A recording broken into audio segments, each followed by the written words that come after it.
Hi friends. आज का जो टॉपिक है, बेसिकली हम लोगों ने आज का जो टॉपिक सेलेक्ट किया है वो ये है कि doctor is not medicine writer, doctor is a consultant. यानी कि आप जब कहीं जाते हो डॉक्टर के पास तो आप उससे दवाई लिखवाने नहीं जाते हो, आप उससे कंसल्ट करने के लिए जाते हो। यानी कि आप अपने डिजीज़ को, अपने डिस्कम्फर्ट को ठीक करने के लिए जाते हो कि आपकी डिज़ीज़ ठीक हो। और उसका पर्पस ये नहीं होता कि आप वहाँ दवाई लिखवाने जा रहे हैं। यानी कि बहुत सारी डिजीज़ेज़ ऐसी हैं जिसमें बिना दवाई के ही आप ठीक हो जाते हैं। यानी कि आपका डॉक्टर बहुत सारे परहेज़ को बता के, बहुत सारे ऐसे चीज़ों को बता के जो दवाई नहीं होती आपको ठीक कर देता है। यानी कि डॉक्टर का मतलब ये नहीं है कि वो मेडिसिन आपको लिखे, क्योंकि हम अपने डेली के प्रैक्टिस में देखता हूँ कि पेशेंट हमेशा मेडिसिन सीकिंग होता है। उसको ये लगता है कि अगर हम दवाई उसको नहीं लिख रहे हैं तो उसको उससे रिलीफ नहीं होगा। यानी कि उसका मेन जो अटेंशन होता है वो दवाइयों पे होता है, इंजेक्शंस पे होता है और जांच पे होता है।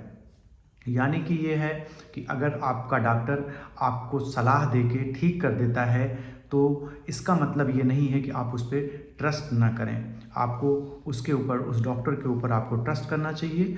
और आप बहुत सारी जगहों पे, बहुत सारी बीमारियों में बिना दवाई के भी ठीक हो सकते हैं। जैसा कि हम आपको बहुत सारे एग्जाम्पल बताएंगे कि हम अपने लाइफ में बहुत सारे पेशेंट ऐसे हैं जिनको कि दवाई को बंद करके ठीक किया है, या ये कहिए कि बिना किसी दवाई को ठीक किया है।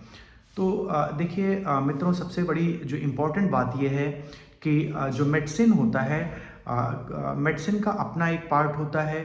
बहुत सारी चीज़ें ऐसी हैं कि जो नॉन मेडिसिनल होती हैं, उससे भी पेशेंट ठीक होते हैं। जैसे काउंसलिंग हो गई, आपको माल हैबिट्स हो गई, या डिजीज़ काजिंग जो एजेंट्स हैं उनको प्रोहिबिट करके आप ठीक हो सकते हैं। एक हम आपको छोटी सी स्टोरी बताऊं जो कि हमें पूरे अपने लाइफ में याद रहेगा। एक हमारे यहाँ आते हैं पेशेंट, हमारे पुराने, बहुत पुराने पेशेंट हैं। पेशेंट जब पुराना हो जाता है, काफ़ी लंबे समय से हमें दिखा रहा होता है, तो कहीं न कहीं उसका एक बॉन्डिंग अच्छी बन जाती है। मैं घर पे था और मॉर्निंग में लगभग 8 बजे के आसपास वो हमारे यहाँ आते हैं और मुझे नीचे बुलवाते हैं। और मैं नीचे आता हूँ। आने के बाद वो मुझे ये बताते हैं कि अगर आप हमें बचा नहीं पाएंगे तो मैं, हमारी जो है हमारा जीवन जो है खतरे में है और मैं बचूंगा नहीं, मर जाऊंगा। या तो आप मुझे किसी बड़े हॉस्पिटल में दिखवाएं, किसी बड़े डॉक्टर को दिखवाएं। इस टाइप से वो बात करने लगे, जबकि वो कंफर्टेबली मेरे सामने बैठे हुए थे। तो मैंने उनसे देखा उनको, और उनसे मैंने पूछा कि आखिर आप बात बताएं, बात क्या है। तो उन्होंने ये बताया, रात को जब मैं सो रहा होता हूँ तो आज ये तीसरी बार ऐसा हुआ है कि मेरी जान जो है जाते जाते बची है। मतलब रात को हमारे सोने के बाद 12-1 बजे के आसपास ऐसा लगता है कि हमारी सांस रुक गई है, हमारा गला चोक हो गया है, सांस मुझे नहीं आती, ऐसा मुझे प्रतीत होता है। और मैं किसी तरह से अपने प्राण को बचा के आज आया हूँ। हमारे नाक में, मुंह में सब ऐसा लगता है पानी भर गया है और गला चोक हो जाता है, नाक हमारी चोक हो जाती है, सांस मुझे नहीं आती है। तो मैंने उनको कूल और कंफर्टेबल होने के लिए कहा कि आप थोड़ा सा कूल होइए पहले। और मैंने उनको अच्छे से एग्ज़ामिन किया। एग्ज़ामिन करने के बाद मैंने उनकी हिस्ट्री लगभग आधे घंटे के आसपास उनकी हिस्ट्री मैंने ली, क्योंकि जो उनकी हिस्ट्री थी वो बड़ी वैग टाइप की हिस्ट्री थी। कभी ऐसा लगता था उनको कार्डियक प्रॉब्लम है, कभी लगता था उनको चेस्ट की प्रॉब्लम है, कभी लगता था एब्डोमेन की प्रॉब्लम है। आधे घंटे पूरे एग्ज़ामिनेशन और आधे घंटे हिस्ट्री के बाद मैं किसी नतीजे पे पहुंचा। और मैंने उनको अश्योर किया कि देखिए आपका प्राण तो नहीं जाएगा और कोई आपको दिक्कत नहीं होगी। आपको अगर दिखवाना है कहीं और जगहों पे तो मैं आपको दिखवा दूंगा, लेकिन अभी आप, मैं कुछ दवाइयाँ बता रहा हूँ वो दवाई लीजिए, कुछ परहेज़ बता रहा हूँ वो आप परहेज़ लीजिए।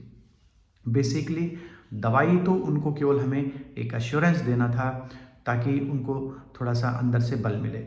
बेसिकली उनको परहेज़ से ही ठीक होना था। उनको एक डिज़ीज़ थी, जिसको कहते हैं GERD, gastroesophageal reflux disease. Basically होता क्या था, जब वो खाना खा के सोते थे तो उस समय होता क्या था, सोने के पहले खूब पानी पीते थे और खूब खाना खा लेते थे। तो उसमें होता क्या था कि जो एब्डोमेन फूल जाता था और जो नीचे का ईसोफेजियल वाल्व है उस पर प्रेशर लगा के सारा उनका जो गैस्ट्रिक कंटेंट है पानी के साथ वो उनके नाक में, मुंह में, गले में आ जाता था और उससे चोक हो जाता था, जिससे उनकी सांसें रुक जाती थी। तो हमारी जो डायग्नोसिस थी ये थी और मैं पूरा कॉन्फिडेंट था कि इनको अगर हम काउंसिल करते हैं, अगर चीज़ों की ये मैनेज करते हैं तो इनको कोई प्रॉब्लम नहीं होगी, ये ठीक हो जाएंगे। तो मैंने उनको बताया कि आप सोने के लगभग 2-2.5 घंटे पहले अपना खाना फिनिश करें। खाना आधा पेट खाएं, पूरा भर के पेट ना खाएं। जो भी खाना या पानी लेना है 2 घंटे के पहले लें और सोते समय अपने जो आपके बेड हैं या चारपाई जिस पे आप लेटते हैं, बेड के जो सिरहाने पे सर के साइड में कम से कम एक ईंटें, अगर पॉसिबल हो तो 2 ईंटें आप लगा लीजिए और आप सोइए।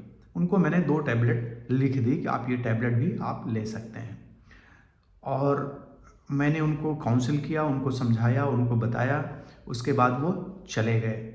जाने के बाद वो भूल गए, क्योंकि वो ठीक हो गए तो वो भूल गए, उनको याद नहीं रहा। वो मेरे पास लगभग 2 महीने के आसपास हुआ तो फिर आए, अपनी दूसरी समस्या को लेके, कान की समस्या को लेके आए। तो मैंने उनसे पूछा कि आप ये बात तो छोड़िए, कान में आपको समस्या है, आप ये बताएं जो समस्या पहले आपकी थी वो कैसी है, उसका क्या रहा। उन्होंने बताया, डॉक्टर साहब वो तो बिल्कुल ठीक हो गई हमारी समस्या, जो आपने बताया था परहेज़, वो मैंने आपको वो परहेज़ मैंने किया और मैं बिल्कुल ठीक हूँ, मुझे कोई दिक्कत हुई ही नहीं। मित्रों, ये बात बहुत छोटी सी लग रही होगी आप लोगों को, लेकिन अगर इस बात को अगर आपको मैं बताऊं, अगर ये बात निकलती का मतलब अगर आप जांच इन्वेस्टिगेशंस में जाते तो इसमें बहुत सारी डिफरेंशियल डायग्नोसिस बननी थी, इनकी फाइल बहुत मोटी सी बनती और कब जाके इनकी डायग्नोसिस बनती कुछ पता नहीं है। मतलब हमारे कहने के ये है कि अल्टीमेटली ये है कि दवाई का इसमें कोई रोल नहीं था, इसमें सिर्फ और सिर्फ परहेज़ का और डिज़ीज़ को समझने का रोल था।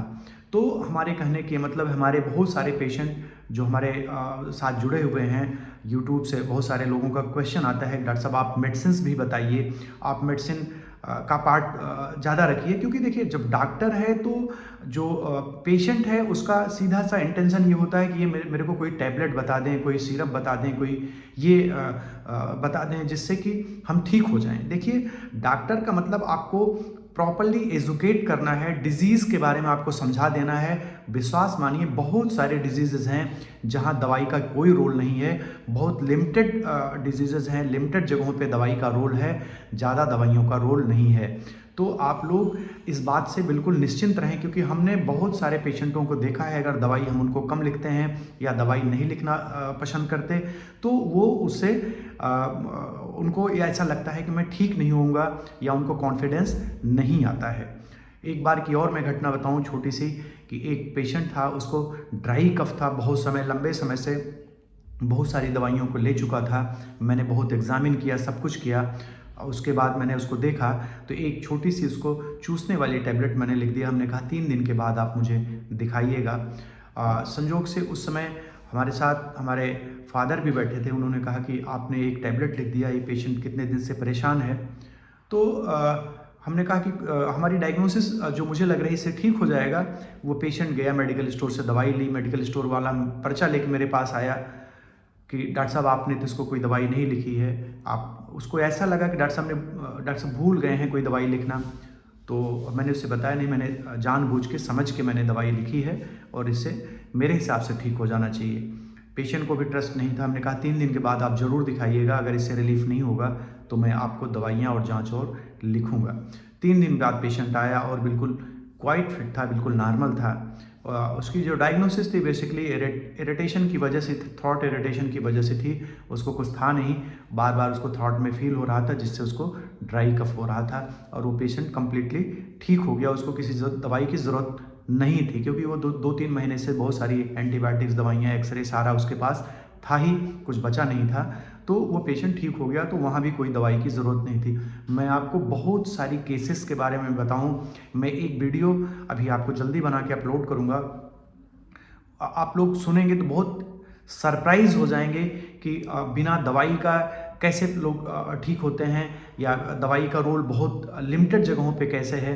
तो आप लोगों को थोड़ा सा ट्रस्ट करना पड़ेगा डॉक्टर के ऊपर, डॉक्टर के कंसल्टेंसी के ऊपर। डॉक्टर को आप दवाई नहीं लिखवाने जाते कि डॉक्टर गया आपको डिजीज़ के बारे में एजुकेट न करे, डिजीज़ को न बताए, केवल हाथ से अपने दवाई लिख दे और आप दवाई खाएं।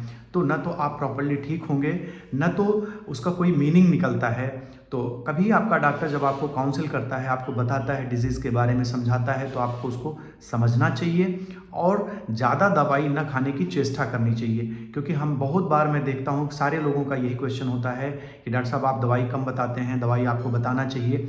जबकि मुझे ऐसा लगता है कि ज़्यादा दवाइयों का रोल ही नहीं है, तो दवाई अननेसेसरी को क्यों लिखना, क्यों बताना आपको ज़्यादा दवाई। हाँ, बहुत सारी जगहों पे दवाई का रोल होता है, वहाँ लिखना भी चाहिए, मैं लिखता भी हूँ। तो आज के लिए आज हमारा मेन टॉपिक था आप लोगों को बताने का, कहने का, इस वीडियो को बनाने का, कि बहुत सारे लोगों का हमेशा ये क्वेश्चन रहता है कि डॉक्टर साहब आप दवाई कम बताते हैं, दवाई कम लिखते हैं। तो मैंने अपने पूरे प्रैक्टिस में देखा है कि बहुत सारी डिजीज़ों में, बहुत सारी जगहों पे कहीं भी आपको दवाई की ज़रूरत नहीं होती है। आप अननेसेसरी के दवाई के नेक्सस में ना पड़ें, दवाई के जो जाल में ना फंसें, क्योंकि दवाई बहुत अच्छी चीज़ नहीं होती है। किन्हीं न किन्हीं कारणों से आपकी डिजीज़ होती है, उस कारण को आपको समझना चाहिए, उसके बारे में आपको पता होनी चाहिए प्रॉपर्ली। जब आप एजुकेट हो जाएंगे, उसके एटियोलॉजिकल फैक्टर को आप विड्रा कर लेंगे, आप बिल्कुल ठीक हो जाएंगे और परमानेंटली ठीक हो जाएंगे। जैसे आपको गैस्ट्रिक इरिटेशन है, आपको बार बार जलन हो रही है, गले में आपको जलन बनी हुई है, आपको एसिडिटी हो रही है, तो गैस्ट्रिक इरिटेंट आप बंद कर देंगे तो चीज़ें ठीक हो जाएंगी। अगर आप लेते रहेंगे तो आप कितनी भी दवाई आप खाते रहें, परमानेंटली आप ठीक नहीं होंगे। वो मेडिसिन उसके लिए परमानेंट सोल्यूशन नहीं है।